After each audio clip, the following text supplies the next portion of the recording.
I believe it's the everyday change maker, people like you and me, who have the power to make real meaningful change one small step at a time.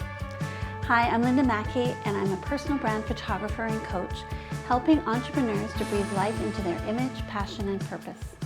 And this is the Eloquent Entrepreneur podcast, where I chat with my clients and change makers alike from across Canada and beyond about the work they do, the stories that have shaped them, and the impact that they're making, all to inspire and motivate others to do the same. Because making a difference just starts with showing up, and these conversations remind us just how empowering that can be. So welcome to the show and enjoy. So today I'm speaking with Peter Eastwood.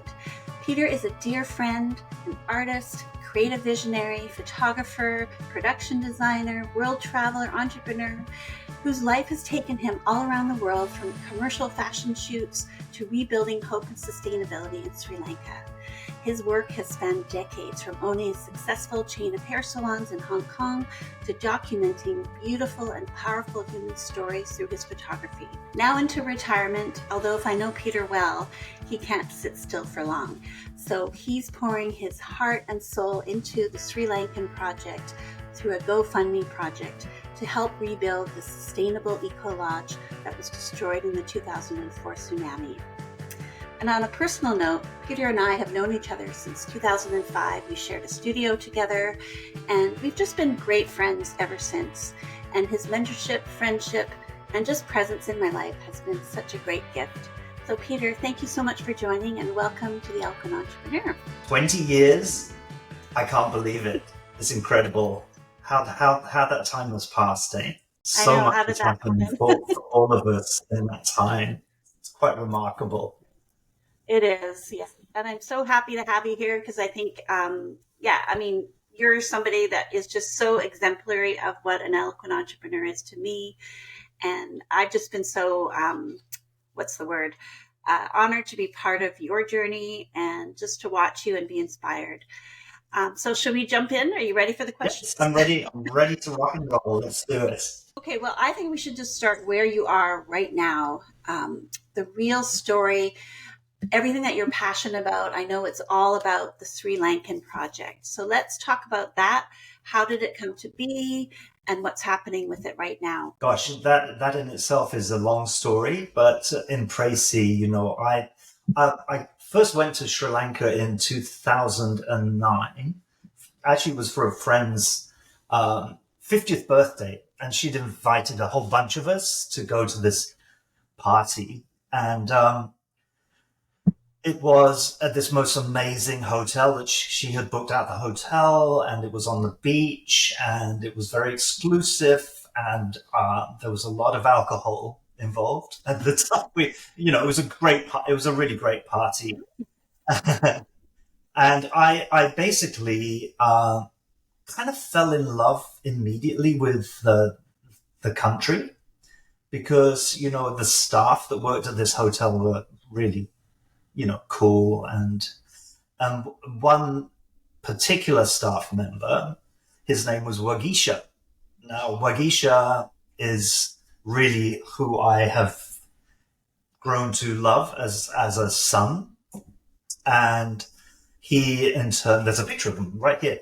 He, in turn, has since been married and has 3 kids. And I basically turned into their surrogate grandfather, right? So to go back, I met Wagisha at this hotel, and at the end of the party, I was going to be staying on in Sri Lanka for an extra couple of weeks, and I needed to have a guide and interpreter.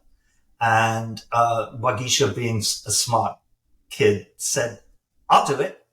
And so I said, "Okay, and I told him, I'm not a tourist, I'm a traveler, right? So I don't want to go to the tourist traps. I want to see the real Sri Lanka." And that's what we did. And actually, he was very smart, because I said I'd really like to go and see a village and stay in, a local environment rather than a big hotel. And he said, well, come to my village. So very smart. So we, yeah, we did a little bit of a tour, but then ended up in Sigiriya, which is where his family are from. And I met his mom and his sisters and his grandfather, who had passed away actually the year before, had left a plot of land to Wagisha, and he said, "Come and look at this land. It's really really nice land."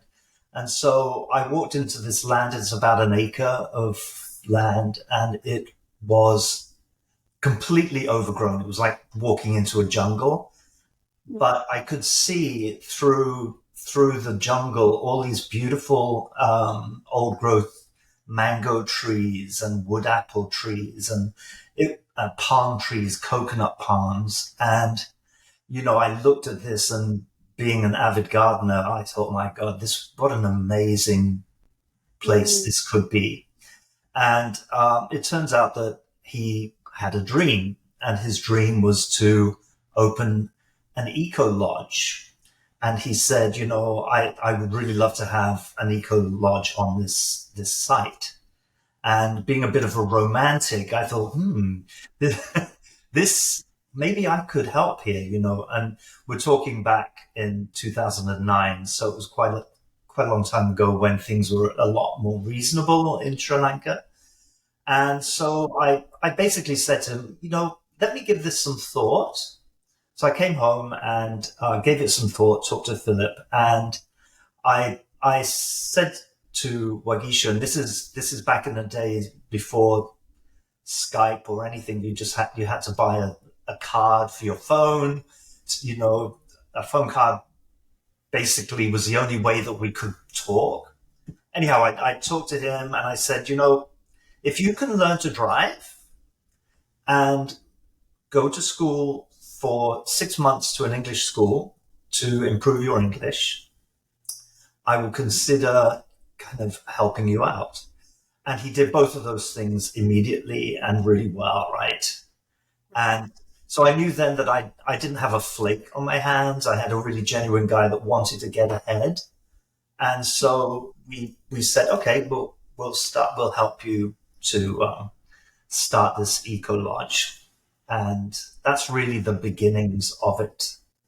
Right. So, yeah. So, how serendipitous, and he definitely met the right person. oh, well, yes, yeah, and so did I, because I have gained a lot of amazing things from knowing this family and my connections to Sri Lanka. It's just the most amazing country. So yeah, I can't wait to go there. I think we're going to go there in January. Hopefully. Oh, I want everyone to go and spend their money there. Help the economy. It's a beautiful. It is the most beautiful country I've ever seen.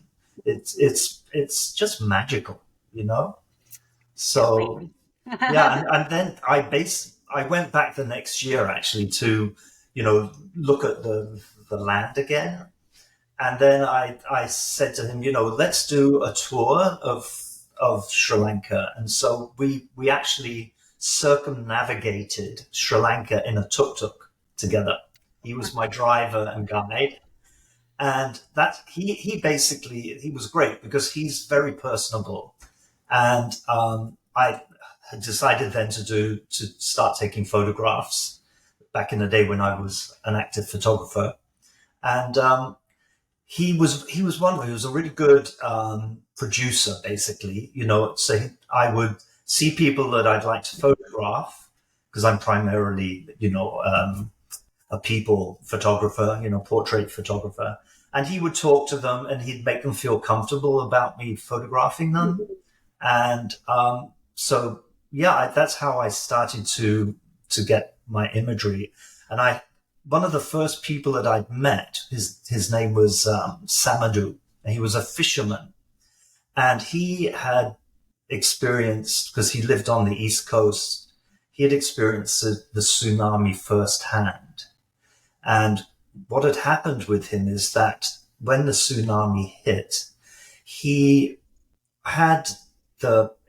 he basically could climb coconut trees. Most Sri Lankans can climb a coconut tree because that's one of their main foods. And so he managed to climb a coconut tree when the first wave went out. He knew what was happening, so he thought he'd had to get to the top of this tree to save his life. And when the second wave came in, which was the most devastating wave, he was basically safely at the top of this tree, which obviously was being, pushed by the waves. But he actually witnessed his entire family dive. They were washed away by the wave. And so when he told me this story, of course, I was so moved by this, and I thought, this is what I want to do. I want to, from now on, I want to look for people who were survivors of the tsunami. Let's forget the pretty pictures. I want to now stay on the coastline and try and find as many people that were affected by the tsunami as possible, get their stories and photograph them. And which we did. And I was really taken aback at how awful some of the stories still are, but how people can survive and they can come back from such terrible things in their lives, terrible experiences. And so, that's basically, once I'd done that and got those images and I came home and I was editing them, I just felt this kind of connection to Sri Lanka. It was a gut connection. And I just felt I got to go back. And it very rapidly became part of my life and part of who I am now as a person. Right. Well, and that's been now over 10 years of your life to closer to 16 now. Oh, is it? Oh, yes. Yeah. Okay, yeah. Yeah. Okay. It's crazy. I'm not pretty good at math, but normal. This work is so powerful, and I just love the connection that you made with the family. And tell us a bit about the project now.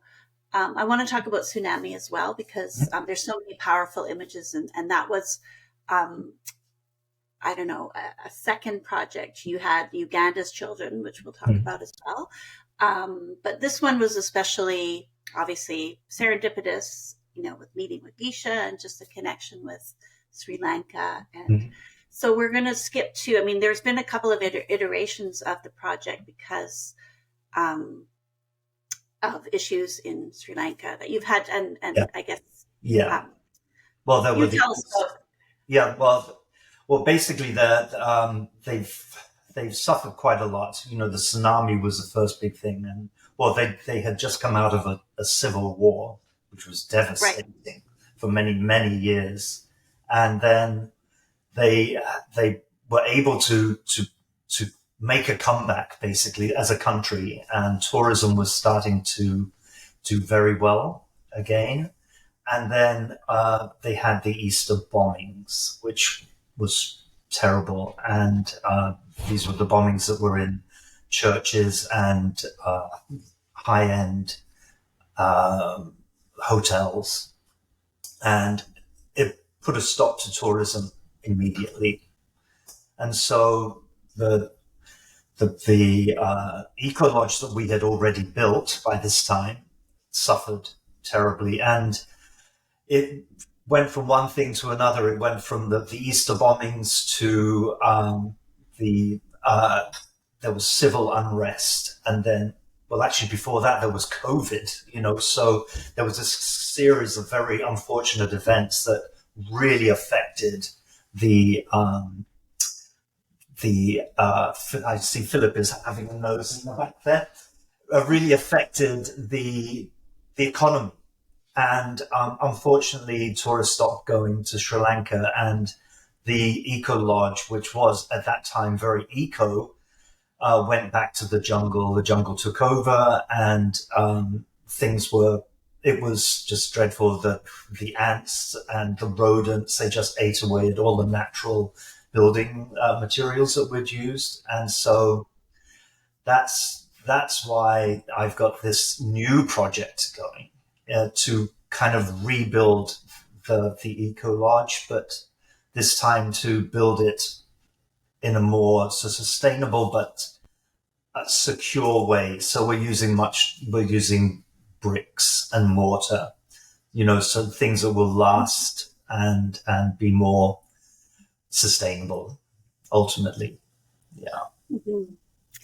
And so we have the GoFundMe initiative that you've been able to raise some of the money so far to help fund all this. So we'll put the links in the bottom of the show so that people can know where to find that. So that was remarkable. Sorry, I'm just saying. I had to interject here. That was remarkable, because Philip and I started to fund the new project, and then I quickly realized that prices have gone up so much, right? Mm-hmm. And I thought, well, we're not going to be able to finish this in a timely manner. We have to eke the funds out over a period of time. So I thought, I kind of helped with GoFundMe campaigns before with friends and relatives and stuff. So I thought, let me try this platform. And I was blown away by the generosity of friends and family. It was, I still get it was so emotional because they reacted in such a positive and caring way. And we quickly raised 75% of our funds within 3 weeks. Yeah. So, I mean, we still haven't quite got there. And of course, when you build, there are always additional costs. And so, but it was that sort of reaction, that human reaction that really made me feel, God, people are really lovely. There are lovely, caring people in this world still, Yeah. So, there. Project I know is, you've done so many amazing things in your life. This one especially is probably the most special from how I know you. And, Wagisha and his family, he's got 3 children, his beautiful wife, and they're just like family for you. And that's what makes it all the more special. And absolutely, sorry, Linda, when you bring children into it, that's when things really change. I mean, Wagisha and Dinasika have 3 absolutely beautiful children. And, I'm now a grandfather, because that's how I see them. I have this incredible connection to them. And so I will do this for as long as I possibly can. Actually, a friend of mine said, when are you going to stop? When are you going to stop doing all this kind of work? And why don't you just relax? And I looked at them and I said, well, until I die, because that's as parents, that's what parents do. They support their children for as long as they possibly can. And so you can't stop and you don't want to. Right, exactly. And so I love these kids. I love Wagisha and Dinasika, and I will help them for as long as I possibly can. Well, it's exciting, and we can't wait to come and help with the project and to spend time with you and meet Wagisha and his family. Yeah, I can't wait to. See how it progresses. Yeah.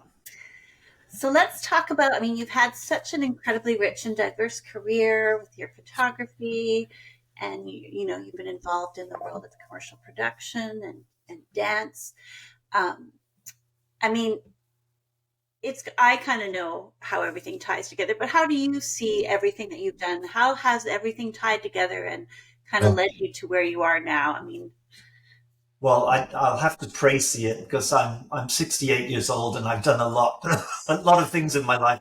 I'm one of those people that doesn't or hasn't had just the one job in life. So you know, exactly. Yeah. so I'm a great believer in just following your heart and just moving freely through life. Uh,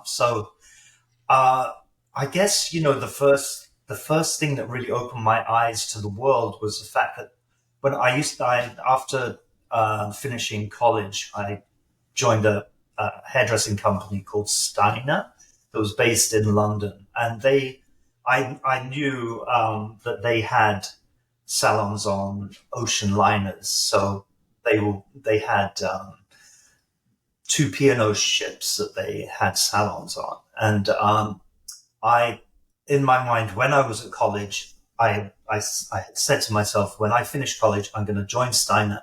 I'm going to work on a ship. And so I very luckily was able to do that. And so I worked in London for like a month and then they put me straight on the ships, which it was a bit soon because I was a bit green, wet or green behind it. And, so I worked on a ship for close to a year, and we did Mediterranean cruising. We did a Christmas cruise down to Rio. We did a 3.5 month world cruise. So it was like getting a taster of the world, and that's when I first got to see Hong Kong and Sri Lanka actually back in those. We're talking back in 1975. And so it gave me a taste of where I wanted to return to, right? And at that point, Hong Kong was one of the main places that I wanted to get back to. And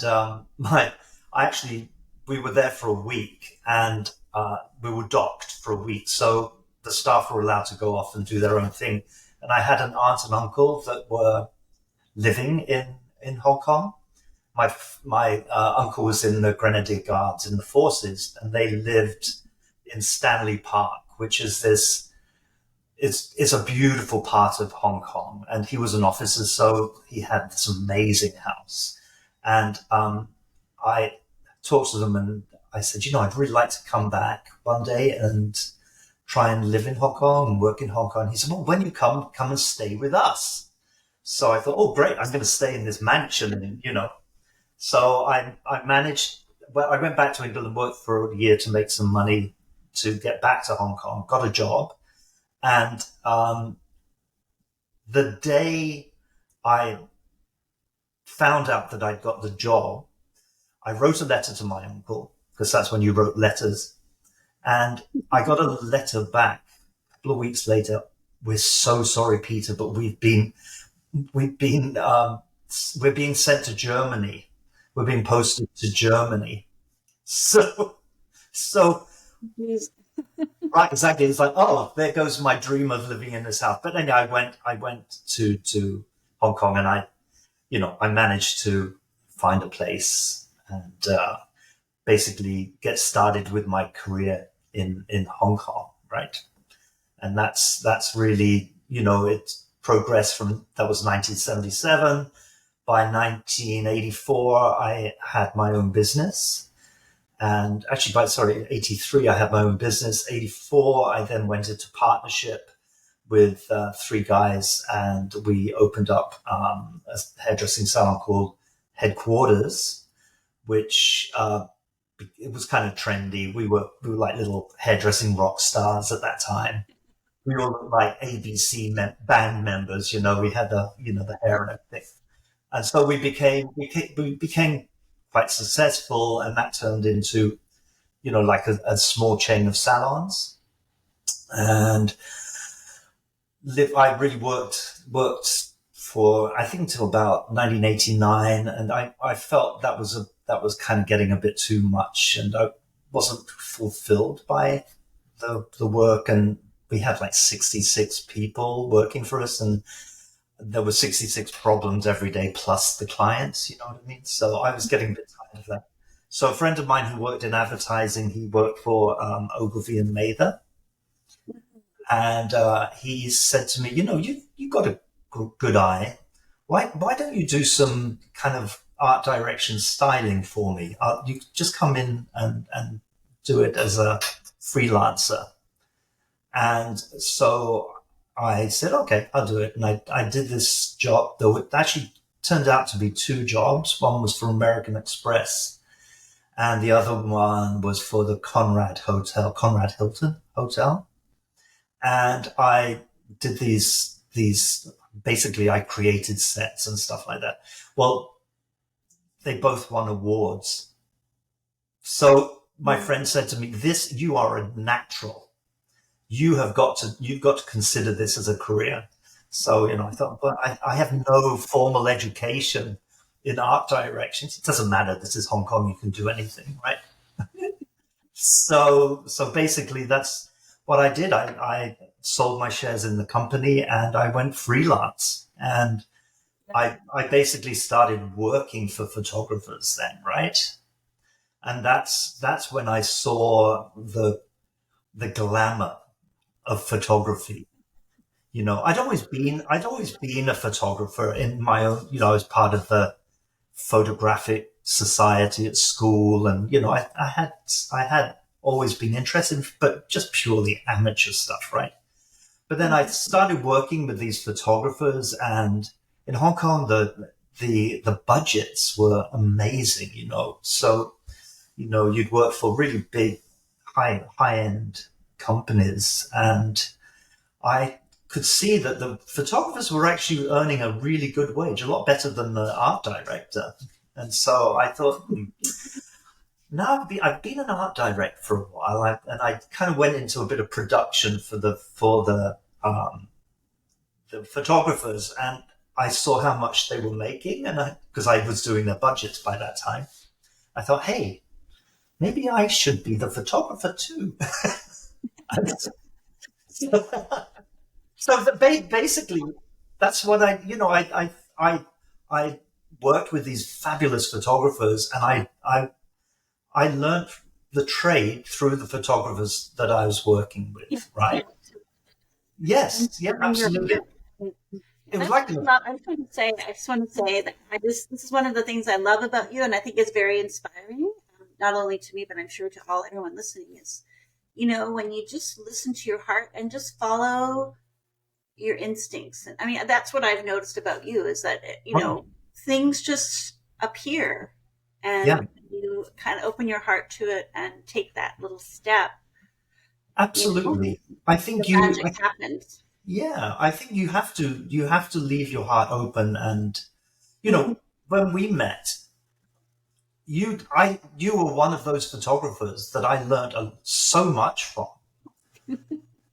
That I've said this before to you, and you've gone, no. But you taught me so much. You taught me a very different discipline in photography, because we were going into the digital age at that time, and That's I right. was like, a bit like, well, old school. I still think films are best, and I mean, we did shoot when we shot together. We did do, Kind of went into digital together. but we Yeah, 'cause soon I was still, realized, yeah. yeah, Yeah, I think I soon, was still shooting film, but I think we kind of endeavored into digital almost at the same time. yeah, we So did I think absolutely. Yeah. we learned a lot from each other, which was Yeah. amazing. Well, no, Yeah. it was good to be in an office with a young mind to help me understand what was going on, right? No, Yeah. you were a very good teacher, and you really helped me, and you changed the direction of my career because of the digital knowledge that you passed on to me, Oh. and your drive.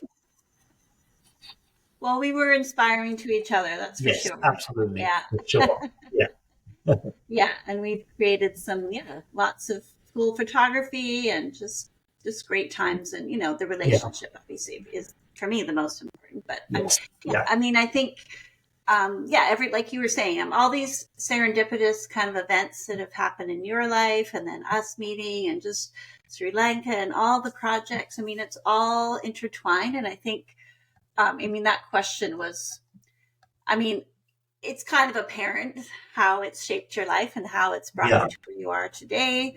Yeah. Um, and now your global work with Sri Lanka, and I want to go back to the Uganda project, because that was before Sri Lanka, right? That was in Yes. Yeah. 2007. Yeah. And I think this was a very pivotal time in your life as well, Oh my because goodness. Yes. That yeah, was. we weren't sharing the studio anymore, and you were kind of, well on your way into photography in the digital realm. And, Yeah. you were obviously you've always done a lot of traveling. So tell us about the Uganda project, because I know this was part of a documentary that you were working on with your brother. Right. Yes. Yeah. It was actually my brother's church in England that had links to a community in Uganda, and he'd been going there for a couple of years prior to the time that I went, Mm-hmm. and they had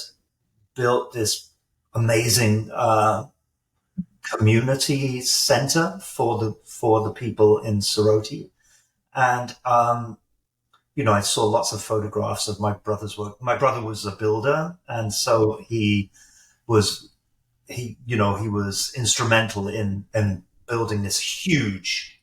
I mean, it was like a coliseum almost. He really went to town, and so I really wanted to go and witness what my brother had achieved, and so I learned that they were going as a team back to Uganda in 2007. And my sister-in-law, Sue, is a special needs teacher.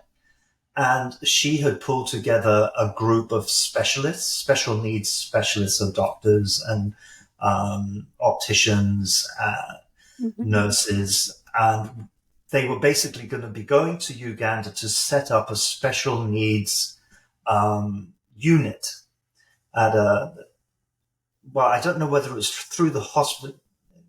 They were going to go into hospitals. At this time, I didn't know. So what happened was that we all arrived. I decided to go. We all arrived in Uganda after this horrendously long trip. And the moment that we got to Soroti, it was incredible the amount of people that had heard about this special needs team that were coming into Uganda. And from the first day, there were hundreds of people sitting, waiting to be seen. It was completely overwhelming for everyone, for the entire team. There were children that had, birth defects, had hemiplegia. They had terrible eyesight, the deafness, and it was just overwhelming for everybody because they just didn't know where to start, right? And they basically set up an area and would slowly but surely kind of see each person and try to assess what they needed. And at the time I was photographing it, and it was overwhelmingly emotional. And it wasn't long actually before, because I was there with a documentary film crew as well.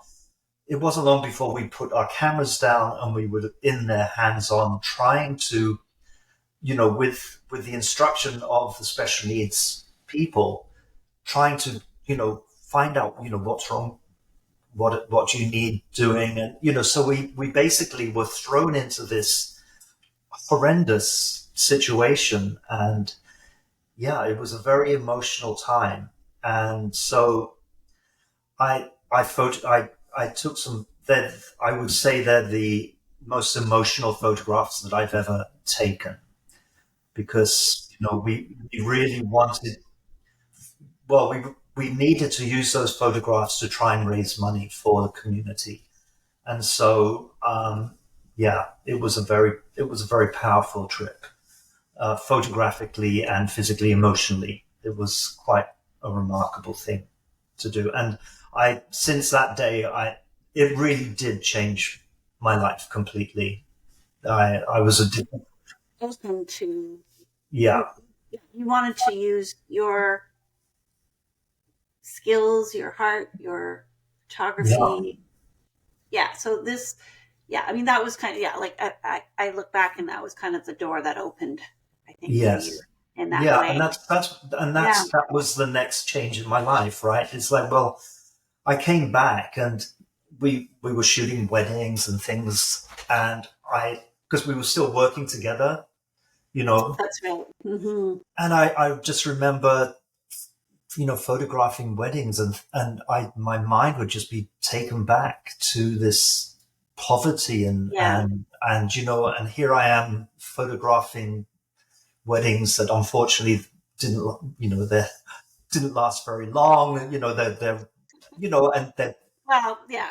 well, some of It's the, but hundreds of people at receptions where they were spending lots of money. And I was thinking, well, Uganda, this money would go so far. That's yeah. what it did to me. It changed my way of thinking and Yeah. made me realize that, Go back to your old ways. Once you see yeah, the yeah, world and what's happening in other places, yeah, it's yeah, hard to shift. yeah. Uh, Well, yeah. you were in India, right? In Pakistan. Yeah. I did Canada World Youth, and that was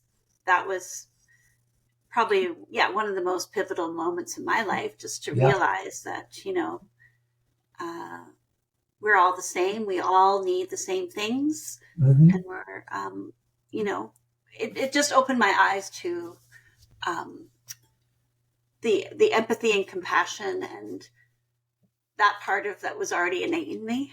So I get emotional Yes. Yeah. about it too. But that Well, desire yeah. to make a difference in people's lives, and we can all Yeah. get caught up in the material things and having money, and Yeah. but at the end of the day, it's about Sharing.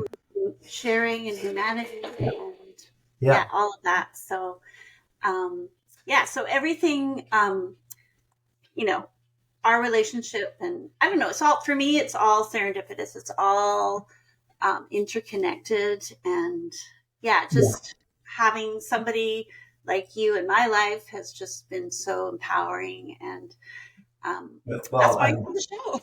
yeah. Well, thank you. And well, obviously we love each other, so this Well, this is for life as well, right? This is for exactly. life. Yeah. Yeah. So, okay, so oh my gosh, we could just keep talking, but I want to sort of get into a little bit. I think what people want to know. I mean, you've done these projects, and your photography has impacted. How do you feel? I mean, in general, I know the work in Sri Lanka is ongoing, and that is making a difference. You're partway through the project now. Um, how do you feel the projects that you've worked on? How do you feel they've impacted? I mean, I played a very minuscule role in what has happened in Uganda. My brother's church still to this day continue to be involved, and they've built a beautiful school, and Mm, there's special needs units in the hospital now that were funded by donors from mainly from the UK. right, And so it's made a huge difference to the community, especially for the women, the girls of Uganda, right, because the school actually has given the girls a chance to have somewhere to live as well as be educated. Um, the the awful thing in Uganda at that time, especially, was that young girls were not safe. And so they would have to walk to the schools, and some of them would walk hours just to get to school.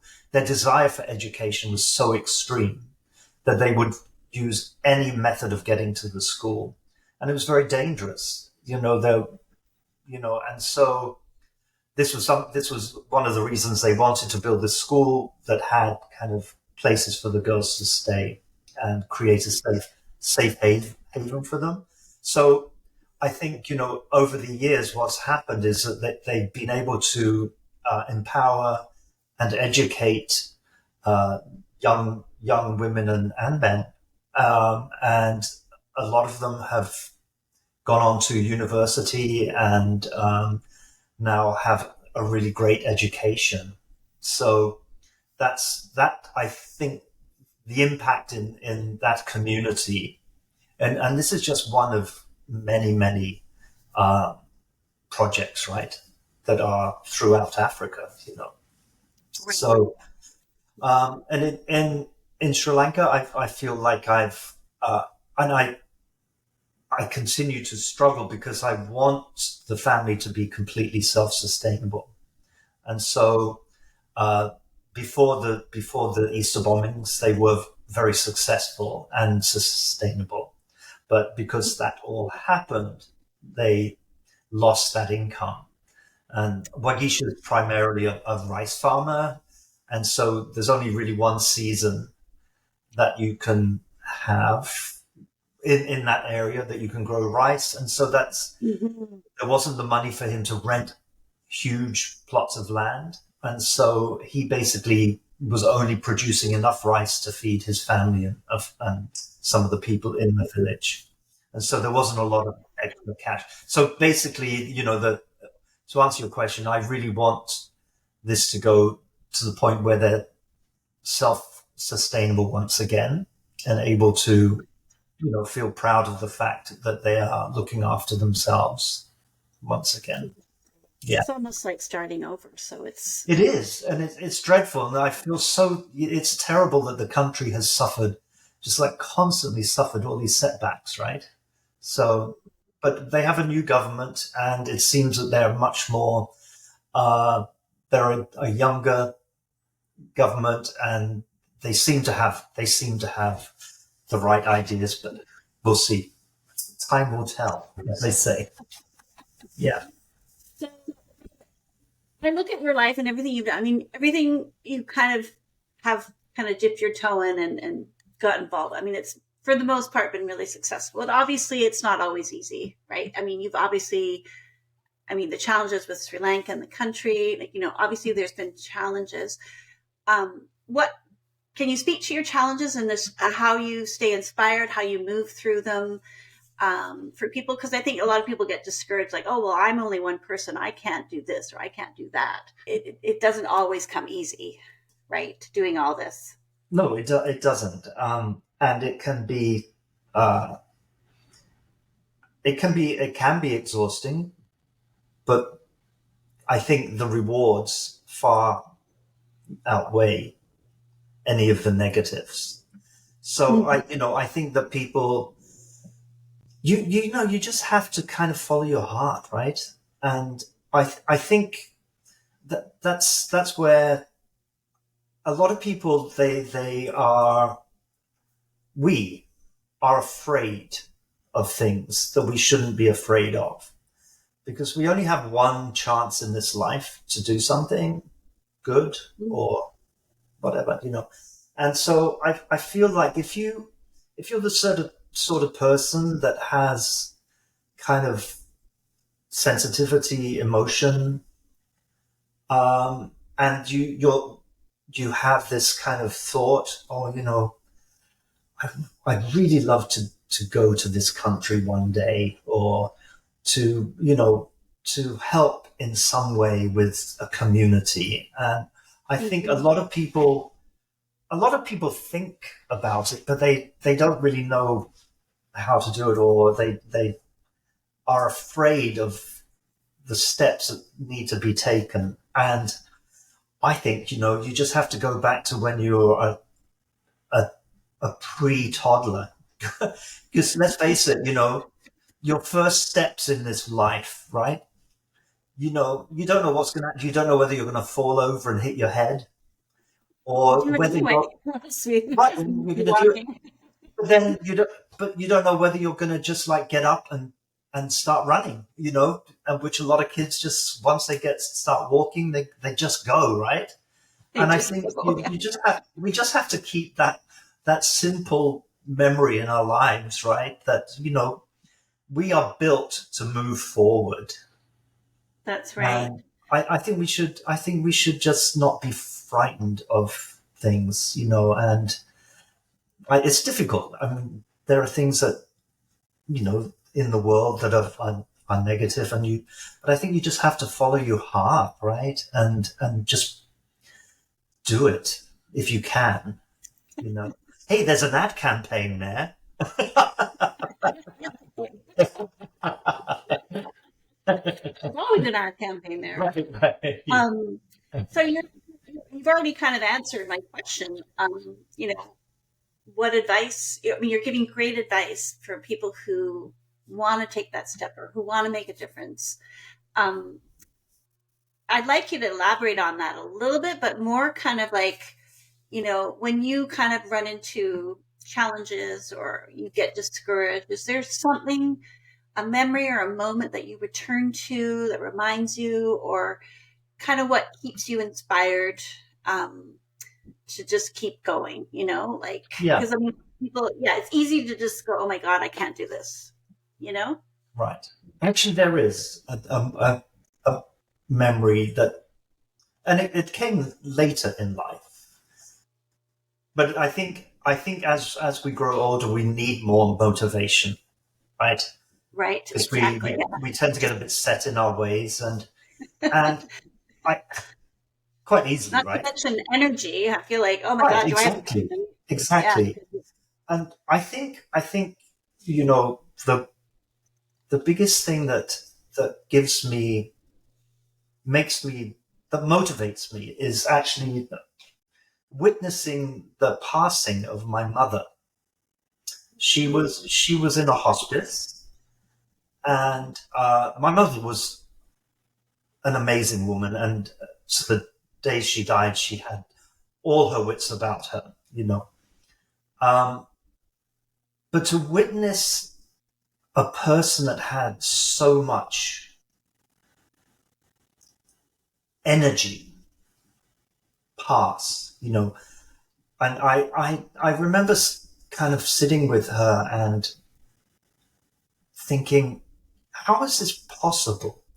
How is it possible this person is leaving this world and isn't able to, we're not able to cull that knowledge and that emotion that person has grown throughout their lives, right? And has been able to pass on. And I think I looked at my mum and I thought, I thought about her life and what she'd done and how the amazing things that she had achieved right up until her death at the age of 93.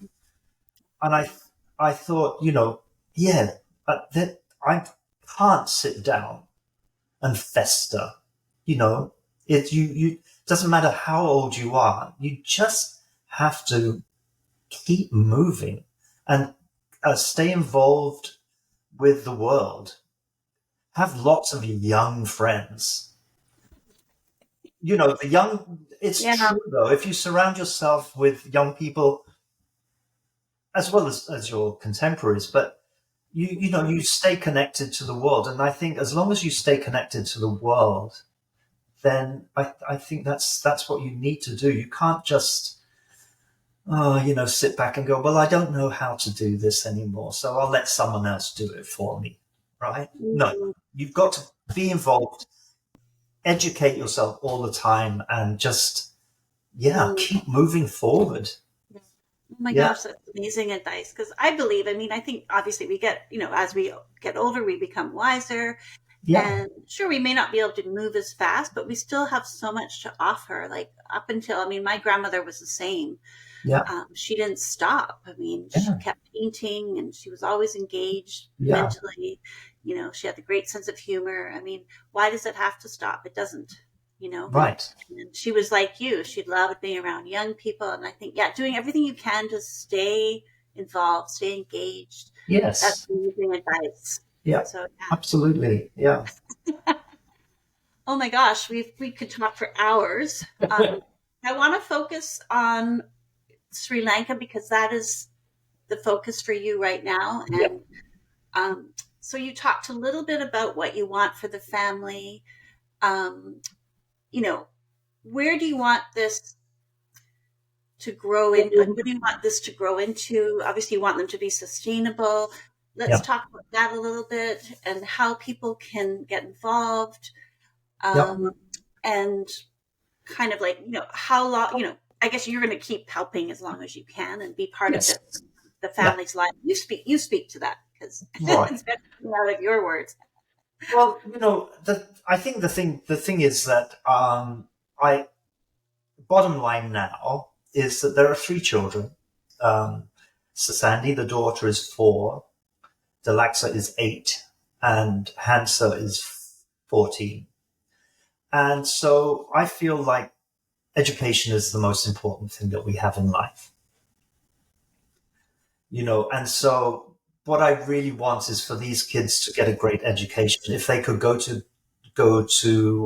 onto a university education, that would be, I would feel that I've achieved something and they will have achieved it. I mean, I would have nothing to do because they're the ones that are working hard at school, and but I think to motivate them to be involved at school, right, and to just get be able to get a job and to be able to look after themselves and their families. Mhm. That's really what's important for me. So to find their path, right? Yes, and not just stay. Unless they want to, obviously it's entirely up to them what they want to do. But, I just feel like education is the way to go in this life. Mhm. And the way the way people can still help is to donate to the GoFundMe project. So, but or be involved somehow with the family. I've actually, because of my involvement, I have very dear friends and family that have been helping financially over the years, actually. And so, there are times when they, usually birthdays and Christmas, they will be very generous and give them money to help them. So, so it's, and sadly, that's the one thing that we need from people is to help financially to bring the project to fruition and to continue to help with the children's education. Mhm. Yeah. Yeah. I mean, that's just part of what it has to be. So, Yes, exactly. Yeah. I'm very glad to be a part of it and just to see that, there are people out there that are generous and caring and, Yeah. There are want to so share many. something. So in that way, they're being everyday change makers too by Yes, contributing to absolutely. amazing projects like this. And I know this is going to be part of your life probably till the end because Oh, you're a yeah. grandfather. Exactly. Father to the kids. So, Yeah. and no, it's an amazing, well, yeah, I can't wait to see it for myself. So that's Good. exciting. Looking forward to that too. So I want to just give you an invitation. I know you've had so many beautiful experiences and you've been starting to write about them. And I'd love you to share a little excerpt from one of your writings about your time in Sri Lanka. And Okay. just a way to close the show. Yes, this is my next career, writer. Yes, exactly. This is going to it could turn into a movie. You never know. Oh God. It could. You never know. Depending depending on how the kids evolve, and their stories could create an amazing story as well, right? So okay. So this is a short piece, and it's called "The Night Garden of Sigiriya." Sigiriya is where they live. As the sun dips below the horizon, the sky blushes in shades of orange and violet, casting the final glow upon the emerald fields of Sigiriya. From the balcony, the land stretches endlessly, a patchwork of verdant paddy fields shimmering under the first light of twilight. But as darkness falls, the magic of the night begins to stir. Golden lanterns flicker to life across the fields, not from human hands, but from the glowing bodies of fireflies, drifting like tiny spirits, weaving their silent dance through the warm evening air. Their soft lights mingle with the beams from tall lamps, placed not for the beauty, but for protection, guarding the rice fields from the great shadowed wanderers of the night, the elephants. In the distance, peacocks call their final good nights, their voices carrying across the trees as they settle into their moonlight perches. Beyond them, the chorus of the night awakens. The crickets strike up their gentle rhythm, weaving a lullaby that whispers through the reeds, while the frogs, drawn to the cool waters of the paddy fields, sing their deep and resonant harmony. Above it all, the night birds arrive, silent winged bats, gliding effortlessly through the night, drawn by the feast of insects swirling in the glow of the lights. They move like shadows, dipping and weaving, their movements so precise, so effortless, that it seems they are performing an ancient dance known only to them. The air is thick with the scent of earth and water, of growing rice and evening dew. A warm breeze curls through the balcony, carrying with it the murmurs of the land. The rustling of leaves, the distant murmur of the elephants moving through the forests beyond, the endless heartbeat of nature itself. And here, beneath the star-speckled sky, surrounded by the symphony of life, the land of Sigiriya breathes and pulses with a magic all its own, a world untouched, alive and eternal. There you go. I could just feel the air. Yeah. But that's what Sri Lanka does for you. Come visit. I will. Oh my gosh, that was so beautiful. Thank you so much for sharing and just My giving pleasure. a little beautiful sensory and visual imagination there. And yeah, I mean, I can imagine how much it means to you. And I'm excited to be a part of that. And thank you so much for talking with us today. It's been my pleasure, as always. Oh my gosh. Like, as always, we can talk forever, but yeah. Thank you so much for joining. And right, Linda, thank you. We're going to share, of course, and we're going to share all the links.